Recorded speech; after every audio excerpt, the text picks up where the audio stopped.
ವಿಧಾನ ಪರಿಷತ್ ಉಪಸಭಾಪತಿ ಪ್ರಾಣೇಶ್ ಸದಸ್ಯತ್ವ ರದ್ದಾಗಿದೆ. ಪ್ರಾಣೇಶ್ ಸದಸ್ಯತ್ವವನ್ನು ಸುಪ್ರೀಂ ಕೋರ್ಟ್ ರದ್ದುಗೊಳಿಸಿದೆ. ಸ್ಥಳೀಯ ಸಂಸ್ಥೆಗಳಿಂದ ಪರಿಷತ್ತಿಗೆ ಪ್ರಾಣೇಶ್ ನಾಮನಿರ್ದೇಶನ 6 ಮತಗಳ ಅಂತರದಿಂದ ಬಿಜೆಪಿ ಎಂಎಲ್ಸಿ ಪ್ರಾಣೇಶ್ ಗೆದ್ದಿದ್ದರು. ನಾಮನಿರ್ದೇಶಕರಿಗೆ ಮತದಾನದ ಹಕ್ಕಿಲ್ಲ ಅಂತ ಹೈಕೋರ್ಟ್ ಹೇಳಿತ್ತು. ಹೈಕೋರ್ಟ್ ಆದೇಶವನ್ನ ಸುಪ್ರೀಂ ಕೋರ್ಟ್ ಅಲ್ಲಿ ಪ್ರಾಣೇಶ್ ಅವರು ಪ್ರಶ್ನೆ ಮಾಡ್ತಾರೆ. ಪ್ರಾಣೇಶ್ ಸದಸ್ಯತ್ವವನ್ನ ರದ್ದುಗೊಳಿಸಿ ಇದೀಗ ಸುಪ್ರೀಂ ಕೋರ್ಟ್ ಬಿಗ್ ಶಾಕ್ ಅನ್ನು ನೀಡಿದೆ. ಇನ್ನೊಂದು ಕಡೆ ಗಾಯತ್ರಿ ಶಾಂತನಗೌಡಗೆ ಪರಿಷತ್ ಸದಸ್ಯತ್ವವನ್ನು ನೀಡಿ ಸುಪ್ರೀಂ ಕೋರ್ಟ್ ಆದೇಶ ಹೊರಡಿಸಿದೆ. ಕರ್ನಾಟಕ ರಾಜಕೀಯದಲ್ಲಿ ಮಹತ್ವದ ಬೆಳವಣಿಗೆ ನಡೆದಿದೆ. ವಿಧಾನ ಪರಿಷತ್ ಉಪಸಭಾಪತಿಯಾಗಿರತಕ್ಕಂಥ ಬಿಜೆಪಿ ನಾಯಕ ಪ್ರಾಣೇಶ್ ಅವರಿಗೆ ಸುಪ್ರೀಂ ಕೋರ್ಟ್ ಭಾರಿ ಆಘಾತವನ್ನು ನೀಡಿದೆ. ಅವರ ವಿಧಾನ ಪರಿಷತ್ ಸದಸ್ಯತ್ವವನ್ನೇ ರದ್ದು ಮಾಡಿದೆ. ಈ ತೀರ್ಪು ಕೇವಲ ಒಬ್ಬ ಸದಸ್ಯರ ಭವಿಷ್ಯವನ್ನಷ್ಟೇ ಅಲ್ಲ, ಸ್ಥಳೀಯ ಸಂಸ್ಥೆಗಳ ಚುನಾವಣೆಯಲ್ಲಿ ನಾಮನಿರ್ದೇಶಿತ ಸದಸ್ಯರ ಮತದಾನದ ಹಕ್ಕಿನ ಬಗ್ಗೆ ಒಂದು ಮಹತ್ವದ ಸಂದೇಶ ನೀಡಿರತಕ್ಕಂಥದ್ದು. ಸ್ಥಳೀಯ ಸಂಸ್ಥೆಗಳ ಪ್ರತಿನಿಧಿಗಳಿಂದ ವಿಧಾನ ಪರಿಷತ್ತಿಗೆ ನಡೆದಂತಹ ಒಂದು ಚುನಾವಣೆಯಲ್ಲಿ ಬಿಜೆಪಿ ಅಭ್ಯರ್ಥಿಯಾಗಿದ್ದ ಪ್ರಾಣೇಶ್ ಕೇವಲ 6 ಮತಗಳ ಅಂತರದಿಂದ ಗೆಲುವನ್ನು ಸಾಧಿಸಿದ್ರು. ಈಗ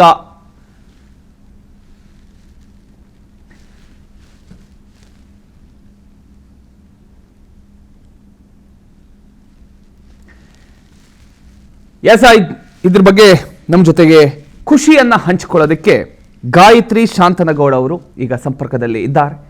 ಮೇಡಮ್ ನಮಸ್ತೆ.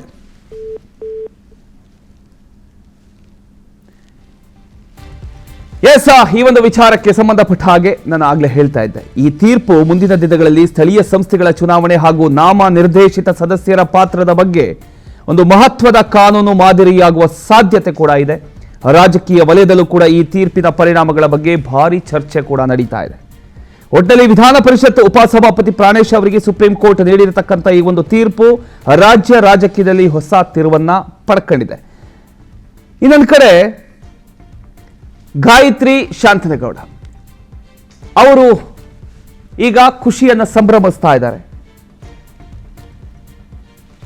ಸುಪ್ರೀಂ ಕೋರ್ಟ್ನ ಮಹತ್ವದ ತೀರ್ಪಿನ ಬಳಿಕ ಈಗ ಗಾಯತ್ರಿ ಶಾಂತೇಗೌಡ ಪರ 1182 ಮತ. ಚಿಕ್ಕಮಗಳೂರಿನಿಂದ ಪರಿಷತ್ ಚುನಾವಣೆಗೆ 2410 ಮತ ಚಲಾವಣೆ ಆಗಿತ್ತು. ಚಲಾವಣೆಯಾದ ಮತಗಳಲ್ಲಿ 39 ಮತ ಅಸಿಂಧು. ಪ್ರಾಣೇಶ್ ಪರ 1188 ಮತ ಚಲಾವಣೆ ಆಗಿದೆ. ಗಾಯತ್ರಿ ಶಾಂತೇಗೌಡ ಪರ 1182 ಮತ. ಇದು ಸಾಮಾನ್ಯ ಚುನಾವಣಾ ವಿವಾದ ಅಲ್ಲ, ಕೇವಲ 6 ಮತಗಳ ಅಂತರದಲ್ಲಿ ನಿರ್ಧಾರ ಆಗಿರತಕ್ಕಂಥ ಚುನಾವಣೆಯ ಫಲಿತಾಂಶವೇ ಈಗ ಸಂಪೂರ್ಣವಾಗಿ ಬದಲಾಗೋಗಿದೆ. ಒಂದು ಕಾನೂನು ವ್ಯಾಖ್ಯಾನ, ಕೆಲ ಮತಗಳ ಸಿಂಧುತ್ವದ ಪ್ರಶ್ನೆ ಹಾಗೂ ನ್ಯಾಯಾಲಯದ ತೀರ್ಪು ಇವೆಲ್ಲ ಸೇರಿ ಈಗ ವಿಧಾನ ಪರಿಷತ್ ಸದಸ್ಯತ್ವವೇ ಬದಲಾಗ್ತಕ್ಕಂಥ ಒಂದು ಪರಿಸ್ಥಿತಿ ಬಂದಿದೆ. ಚಿಕ್ಕಮಗಳೂರು ಸ್ಥಳೀಯ ಸಂಸ್ಥೆಗಳ ಕ್ಷೇತ್ರದಿಂದ ವಿಧಾನ ಪರಿಷತ್ ಚುನಾವಣೆಯಲ್ಲಿ ಒಟ್ಟು 2410 ಮತಗಳು ಚಲಾವಣೆ ಆಗಿದ್ವು.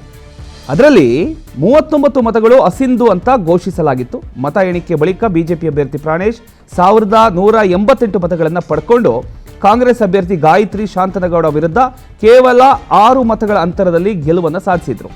ಗಾಯತ್ರಿ ಶಾಂತನಗೌಡ ಅವರಿಗೆ 1182 ಮತಗಳು ಬಂದಿದ್ವು. ಈಗ ಗಾಯತ್ರಿ ಅವರು ನಮ್ಮೊಂದಿಗೆ ಸಂಪರ್ಕದಲ್ಲಿ ಜಾಯ್ನ್ ಆಗಿದ್ದಾರೆ. ಮೇಡಮ್ ನಮಸ್ತೆ. ಹಲೋ, ನಮಸ್ಕಾರ. Congratulation madam. Thank you. Full ಖುಷಿ ಸಂಭ್ರಮ ಜೋರಾಗಿದೆಯಾ ಮೇಡಮ್? ಹಲೋ, ಸಂಭ್ರಮ ಎಲ್ಲ ಜೋರಾಗಿದೆಯಾ? ಎಲ್ಲ ನನ್ನ ಕಾರ್ಯಕರ್ತರದು.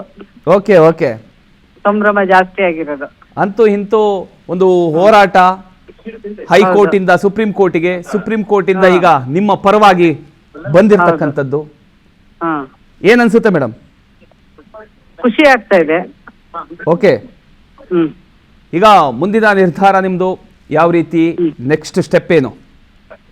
ಏನಿಲ್ಲ, ಅದು ಆದೇಶ ಬಂದ್ರೆ ನಾನು ಸರ್ಟಿಫಿಕೇಟ್ ತಗೊಳ್ಳುವಂಥದ್ದು. ನಂತರ ನಾನು ಎಲ್ಲ ನನ್ನ ನಾಯಕರುಗಳಿಗೆ ಬಿಟ್ಟಿದ್ದೀನಿ. ಓಕೆ, ಈಗ ಚಿಕ್ಕಮಗಳೂರಿನಲ್ಲಿ ಸಂಭ್ರಮಾಚರಣೆ ಎಷ್ಟು ವ್ಯಾಪಕವಾಗಿ ನಡೀತಾ ಇದೆ ಮೇಡಮ್? ಯಾರ್ಯಾರು ಭಾಗಿಯಾಗಿದ್ದಾರೆ ಸಂಭ್ರಮಾಚರಣೆಯಲ್ಲಿ? ಎಲ್ಲಾ ಕಾರ್ಯಕರ್ತರು, ನನ್ನ ಲೀಡರ್ಗಳು ಎಲ್ಲರೂ ಬಂದಿದ್ದಾರೆ. ಎಲ್ಲರೂ ಫೋನಲ್ಲಿ ವಿಶ್ ಮಾಡಿದ್ದಾರೆ. ಸಿದ್ದರಾಮಯ್ಯನವರು, ಡಿ ಕೆ ಶಿವಕುಮಾರ್ ಅವರು, ಹ್ಮ್ ಹರಿಪ್ರಸಾದ್ ಅವರು ಎಲ್ಲರೂ ನನ್ಗೆ ವಿಶ್ ಮಾಡಿದ್ದಾರೆ ದೂರವಾಣಿ ಮುಖಾಂತರ. ಓಕೆ.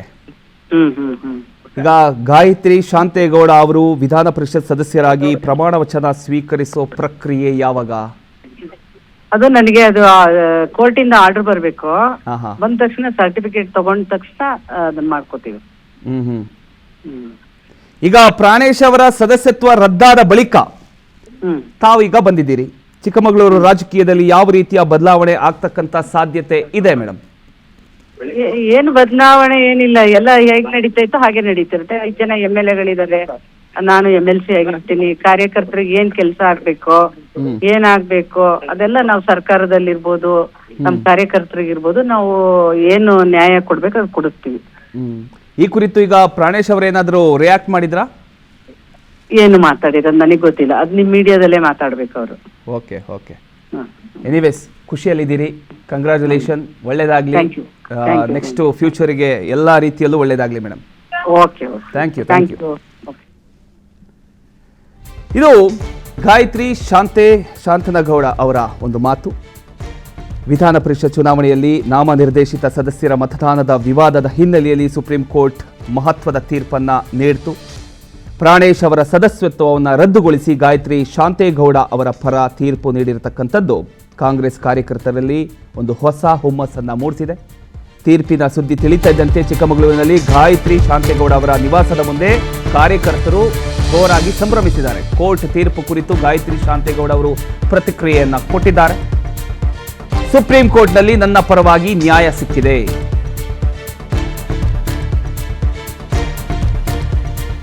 ಇದು ಸತ್ಯಕ್ಕೆ ಸಂದ ಜಯ, ತಡವಾಗಿದೆ ಅಂತ ಹೇಳಿದ್ದಾರೆ. ಪ್ರಾಣೇಶ್ ಅರ್ಜಿಗಳು ಹೈಕೋರ್ಟ್ ಅಲ್ಲಿ ತಿರಸ್ಕೃತವಾಗಿವೆ. ಚಿಕ್ಕಮಗಳೂರಿನಲ್ಲಿ ಗಾಯತ್ರಿ ಶಾಂತೇಗೌಡ ಈ ಒಂದು ಹೇಳಿಕೆಯನ್ನ ಕೊಟ್ಟಿದ್ದಾರೆ. ಎಸ್, ಕಳೆದ ಹಲವು ತಿಂಗಳುಗಳಿಂದ ನ್ಯಾಯಾಲಯದ ಹೋರಾಟ ನಡೆಸಿದ ಗಾಯತ್ರಿ ಶಾಂತೇಗೌಡ ಅವರ ಪರ ಅಂತಿಮವಾಗಿ ಸುಪ್ರೀಂ ಕೋರ್ಟ್ ತೀರ್ಪನ್ನ ಕೊಟ್ಟಿರ್ತಕ್ಕಂಥದ್ದು ಅವರ ಬೆಂಬಲಿಗರಿಗೆ ಒಂದು ಉತ್ಸಾಹ ಅಂತ ಹೇಳ್ಬೋದು. ಎಸ್, ಕೇಳಿಸ್ಕೊಳ್ಳಿ. ಸುಪ್ರೀಂ ಕೋರ್ಟ್ ಅಲ್ಲಿ ಆದೇಶ ಮಾಡಿದ್ರು. ನನಗೆ ಹೈಕೋರ್ಟ್ ನಲ್ಲಿ ಸಿಂಗಲ್ ಬೆಂಚ್ ಮತ್ತು ಡಬಲ್ ಬೆಂಚ್ ಅಲ್ಲಿ ನನ್ನ ಪರವಾದ ಒಂದು ನ್ಯಾಯ ಸಿಕ್ಕಿತ್ತು. ಏನು ನಾಮಿನಿ ವೋಟರ್ಸು ವೋಟ್ ಹಾಕಬಾರ್ದು ಅಂತ ಇತ್ತು, ಅದರ ನ್ಯಾಯ ಸಿಕ್ಕಿತ್ತು.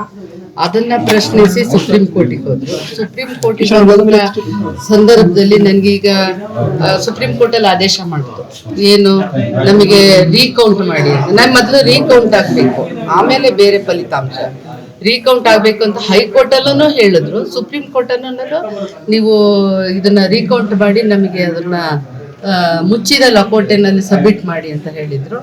ಅದನ್ನ 1.5 ವರ್ಷ ಆಯ್ತು ಅದು ರೀಕೌಂಟ್ ಮಾಡಿ ಸಬ್ಮಿಟ್ ಮಾಡಿರೋದು. ಅವತ್ತು